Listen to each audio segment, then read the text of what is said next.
लोक जनशक्ति पार्टी रामविलास ने जो नई ऊंचाइयां हासिल की हैं, आप सबके सामने पार्टी ने कई उतार चढ़ाव देखे। आप सब में से कई ऐसे पुराने साथी भी हैं जिन्होंने मेरे नेता के संघर्ष को देखा। सन 2000 में जब उन्होंने लोक जनशक्ति पार्टी रामविलास का गठन किया, 2009-2010 पार्टी के सबसे कठिन समय में से, सबसे कठिन परिस्थितियों में से एक था, जहां 2009 में स्वयं मेरे नेता खुद चुनाव हार गए थे। पर 2014 से जिस तरीके से पार्टी ने निरंतरता में लोकसभा चुनाव को लेकर जीत हासिल करने के सिलसिले को बरकरार रखा। 2014 में 7 सांसद हमारे, 7 प्रत्याशी हमारे चुनाव लड़े, 6 जीते। 2019 में 6 लड़े, 6 के 6 जीते। और 2024 में 5 लड़े, 5 के 5 जीते। मेरे पास बहुत आसान था। पहले चरण में ही मेरे पिता का निधन हो गया था। मैं उसी वक्त समझौता कर लेता और किसी गठबंधन के साथ जितनी सीटें मिल रही थी लड़ लेता। पर ये पार्टी के सिद्धांतों को दिखाता है, विचारों को दिखाता है, जिससे कभी हम लोगों ने समझौता नहीं किया।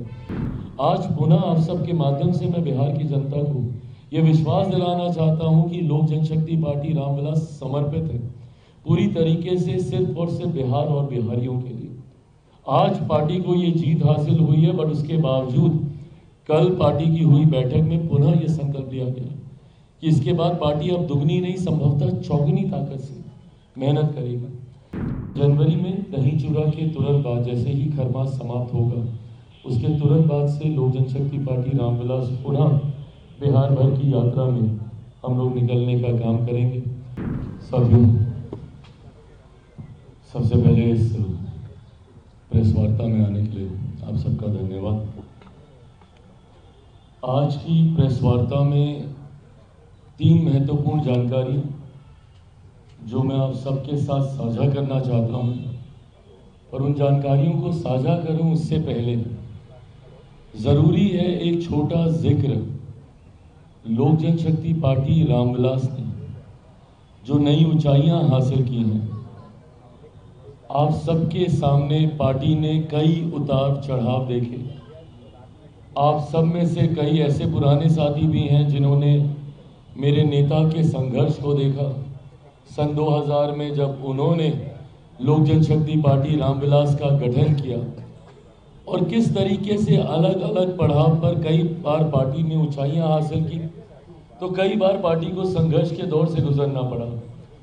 2000 में पार्टी के गठन के तुरंत बाद हुए लोकसभा चुनाव में जहां हमारे 4 सांसद जीत कर आए, तो वहीं 2005 के दोनों चुनाव में जहां एक बार प्रदर्शन बेहतरीन रहा, 29 विधायक जीत कर आए, तो उसी साल हुए नवंबर के चुनाव में पार्टी उस प्रदर्शन को दोहरा नहीं पाई। 2009-2010 पार्टी के सबसे कठिन समय में से, सबसे कठिन परिस्थितियों में से एक था, जहां 2009 में स्वयं मेरे नेता खुद चुनाव हार गए थे। पार्टी का कोई सांसद उस वक्त जीत नहीं पाया था। तो वहीं दूसरी तरफ 2010 में भी विधानसभा के चुनाव में पार्टी का प्रदर्शन अपेक्षा के अनुरूप नहीं रहा। पर 2014 से जिस तरीके से पार्टी ने निरंतरता में लोकसभा चुनाव को लेकर जीत हासिल करने के सिलसिले को बरकरार रखा। 2014 में 7 सांसद हमारे, 7 प्रत्याशी हमारे चुनाव लड़े, 6 जीते। 2019 में 6 लड़े, 6 के 6 जीते। और 2024 में 5 लड़े, 5 के 5 जीते। तो वो एक निरंतरता बरकरार रही लोकसभा के चुनाव में। पर विधानसभा में पुनः 15 में हम लोगों का प्रदर्शन दोबारा अपेक्षा के अनुकूल नहीं रहा। विपरीत परिस्थितियों में उस वक्त राजू तिवारी जी, इन्होंने चुनाव जीतने का काम किया। राजकुमार शाह जी, वो हमारे विधायक बने, मात्र 2 सीटें हम लोग जीत पाए। और 20 आते आते तो पार्टी ने एक अलग ही फैसला लेने का काम किया। और मैं ये मानता हूँ कई बार उस फैसले को लेकर चर्चाएं हुई, बहस हुई, वो फैसला सही था, वो फैसला गलत था। पर उस वक्त भी मैंने कहा था कि मेरे इस फैसले का, मेरे इस निर्णय का इतिहास अपने हिसाब से आकलन करेगा कि क्या वो फैसला सही था मेरा अकेले चुनाव लड़ने का या गलत था। पर आज मैं मानता हूं कि जब पार्टी ने एक नई ऊंचाई हासिल की है ठीक 5 साल के बाद, तो इसकी जड़ में 2020 के उस फैसले की झलक जरूर दिखाई देती है। 2020 में लोक जनशक्ति पार्टी रामविलास ने विपरीत परिस्थितियों में, जब यकीनन गठबंधन में हम लोग को कॉर्नर किया जा रहा था, गठबंधन में हम लोग को जगह नहीं मिली थी, तो वहीं एक ऐसा दौर था जब मेरे नेता, मेरे पिता आदरणीय रामविलास पासवान जी का स्वास्थ्य ठीक नहीं था और लगभग अगस्त के महीने से वो अस्पताल में थे और उससे पहले से उनकी तबीयत खराब थी। तो उससे पहले लगभग 6-7 महीने तो हम पटना आए भी नहीं थे, दिल्ली में उनका इलाज चल रहा था। और उसके बाद जिस तरीके से चुनाव के दौरान पहले चरण का जब नामांकन चल रहा था, ठीक उस दौरान उनका निधन हुआ और उसके बावजूद भी पार्टी अपने फैसले पे कायम रही और अकेले हम लोगों ने चुनाव लड़ने का काम किया। परिणामों के बाद मेरा कई बार मजाक उड़ाया गया, कई बार मुझ पे आरोप लगाए गए कि मैंने क्यों ये फैसला लिया, पर उसके बाद भी मुझे कम से कम इस बात का गर्व, इस बात का संतोष था कि एक अपने सिद्धांतों पे अडिग रहते हुए, बिना कोई समझौता किए हुए, अगर मैंने ये फैसला लिया था कि मैं अकेले चुनाव लड़ूंगा तो अंतिम दम तक मैं उस फैसले के साथ रहा, भले परिस्थितियां कितनी विपरीत क्यों ना हुई। मेरे पास बहुत आसान था, पहले चरण में ही मेरे पिता का निधन हो गया था, मैं उसी वक्त समझौता कर लेता और किसी गठबंधन के साथ जितनी सीटें मिल रही थी लड़ लेता। पर ये पार्टी के सिद्धांतों को दिखाता है, विचारों को दिखाता है, जिससे कभी हम लोगों ने समझौता नहीं किया। विपरीत परिस्थितियों में भी चुनाव लड़ते हुए 137 सीटों पे हम लोगों ने चुनाव लड़ने का काम किया और पार्टी ने लगभग 6% का मत हासिल किया। मैं बिना किसी के ऊपर कोई आरोप लगाए हुए या उंगली उठाए हुए, कई और राजनीतिक दल हैं जो कि सालों से मेहनत कर रहे थे और पूरे प्रदेश में उन्होंने चुनाव लड़ने का काम किया, पर 3% के आसपास भी नहीं पहुंच पाए। वहीं एक ऐसी पार्टी, क्योंकि ये कंपैरिजन ज़रूरी है, क्योंकि बिना किसी तैयारी के, जब मेरे पिता हॉस्पिटल में थे, कोविड का समय चल रहा था, उसके बावजूद बिहार की जनता ने आप पे इतना विश्वास किया और आपको 6% का मत तब दिया जबकि आप 100+ सीटों पर अभी चुनाव लड़े ही नहीं थे। और अगर 100+ सीटों पर अगर आप लोग चुनाव लड़ जाते तो मैं ये मान के चलता हूं कि हमारा मत प्रतिशत 10 से 12% का होता। ये ताकत लोक जनशक्ति पार्टी रामविलास की रही है। उसके बावजूद भले हम लोग एक विधायक हम लोग जीते, पर जिस तरीके से पार्टी ने बिहार के हर एक जिले में संगठन को खड़ा करने का काम किया, उसी का परिणाम है कि आज 2025 में जिस तरीके से इतनी प्रचंड जीत एनडीए को मिली है। और आप एनडीए के विधायकों से चर्चा कीजिएगा, बात कीजिएगा, भले वो भारतीय जनता पार्टी के हों, जनता दल यूनाइटेड के हों, मांझी जी की, उपेंद्र जी की पार्टी के हों, हर किसी का ये कहना कि भैया भर भर के झोली में हम लोग के वोट आया है। उसका कारण ये रहा कि इन 5 सालों में पार्टी ने निरंतरता में अपने उस मत प्रतिशत को और बढ़ाने का काम किया जो 2020 में हम लोगों ने हासिल किया था। और इस बार महज 29 सीटों पे चुनाव लड़ते हुए भी हम लोग 5% के आंकड़े तक हम लोग पहुंचे। तो ये दर्शाता है एक निरंतर ग्रोथ जो लोक जनशक्ति पार्टी रामविलास की रही है। और इस निरंतरता को बरकरार रखने के लक्ष्य के साथ कई बार होता क्या है, और इस बात को मैंने हमेशा कहा है कि जब आप थोड़ी सी भी जीत आप हासिल कर लें और वो घमंड, वो अहंकार आपके सर पर चढ़कर बोलने लग जाए, तो वहीं से आपके पतन की शुरुआत होने लगती है। जिस दिन मैं 2024 में ये समझ लेता कि भैया पार्टी ने एक बड़ी जीत हासिल कर ली है, 5 के 5 मेरे सांसद जीत गए, मुझे मेहनत करने की जरूरत नहीं है, तो उस दिन से मेरे पतन की शुरुआत फिर से हो जाती। उस दिन ना सिर्फ अपने सांसदों से बल्कि पार्टी के हर एक नेता कार्यकर्ता से मैंने यही कहा था कि अब हमें दुगनी ताकत से अगले 1 साल विधानसभा के चुनाव के लिए हम लोग को मेहनत करनी है। वो नव संकल्प यात्रा हो या विभिन्न माध्यमों से हम लोगों ने जितने कार्यक्रम बिहार के अलग अलग जिलों में आयोजित किए, इसी लक्ष्य, इसी उद्देश्य के साथ कि निरंतरता में जनता के साथ जुड़े रहना जरूरी है, उनकी आवाज बनना जरूरी है। आज पुनः आप सबके माध्यम से मैं बिहार की जनता को ये विश्वास दिलाना चाहता हूं कि लोक जनशक्ति पार्टी रामविलास समर्पित है पूरी तरीके से सिर्फ और सिर्फ बिहार और बिहारियों के लिए।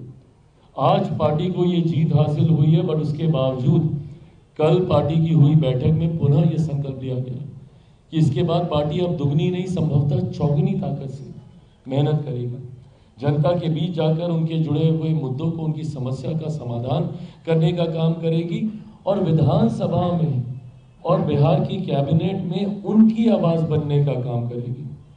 अपनी सोच, अपने विचार Lok Janshakti party Ram Vilas Bihar first Bihari first के संकल्प के साथ चल रही है। ये बिहार और बिहारियों को एक विकसित राज्य देने का संकल्प है।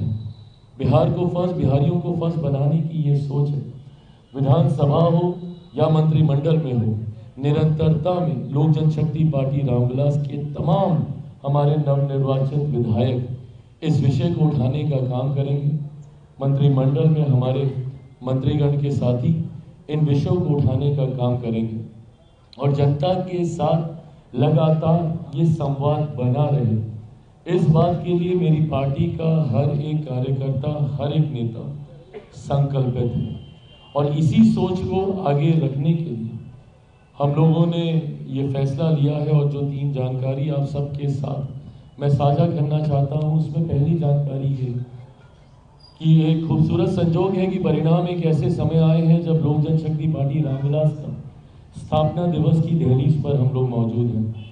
28 नवंबर को मेरे नेता आदरणीय रामविलास पासवान जी ने सन 2000 में लोक जनशक्ति पार्टी रामविलास की स्थापना करने का काम किया था और आगामी 28 तारीख को एक मिली नई जीत के साथ भव्य तरीके से पटना में इस कार्यक्रम का आयोजन किया जाएगा।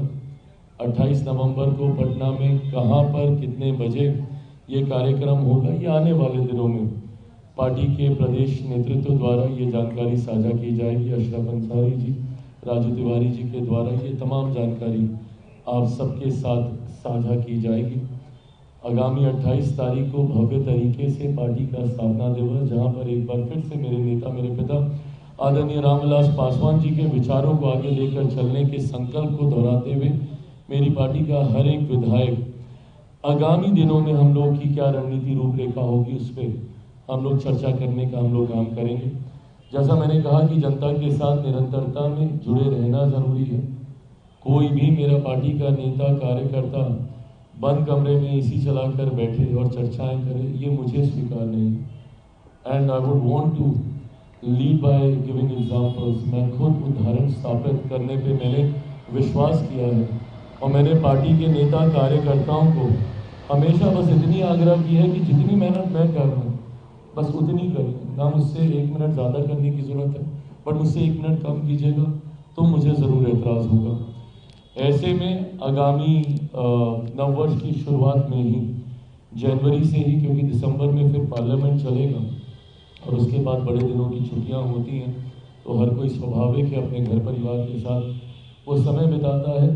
बट जनवरी में दही चूड़ा के तुरंत बाद, जैसे ही खरमास समाप्त होगा, उसके तुरंत बाद से लोक जनशक्ति पार्टी रामविलास पुनः बिहार भर की यात्रा में हम लोग निकलने का काम करेंगे।